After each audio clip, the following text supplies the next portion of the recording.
নজরুলপুর ইউনিয়নের অবস্থা এতটাই খারাপ, হঠাৎ করে কিছু পয়সাওয়ালা ব্যক্তি থেকে ধইরা কিছু সামাজিক সুশীল ব্যক্তি যারা আওয়ামী লীগের সাথে সরাসরি আওয়ামী লীগের পদধারী নেতা ছিল, তারাও কিছু নেতা বানাই লাইতেছে বিএনপির সাথে আঘাত কইরা, জামাতের সাথে আঘাত কইরা। তারা বলতেছে যে রাস্তাঘাটের উন্নয়ন হবে। রাস্তাঘাটের উন্নয়ন কারো করার ক্ষমতা নাই। কোনো নেতা কখনো রাস্তাঘাটের উন্নয়ন করে না, গভর্নমেন্ট করে।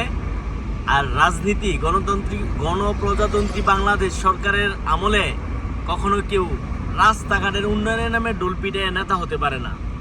আমার মতে একজন নেতা হবে সে মানুষের নাগরিকের অধিকার, ভোট অধিকার, সামাজিক অধিকার, রাজনৈতিক অধিকার এবং স্বাধীনভাবে বেঁচে থাকার অধিকার দিতে হবে।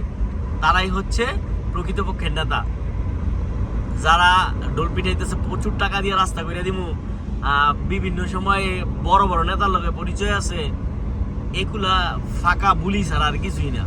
আমাদের ইউনিয়নে যে এত বছর ধরে বড় বড় নেতা ছিল, তারা যে রাস্তায় কাজ করছে, নতুন গভর্নমেন্ট আছে 6 মাসে নতুন গভর্নমেন্টের দোষ দেন, আগে কি বাল ফালাইছেন?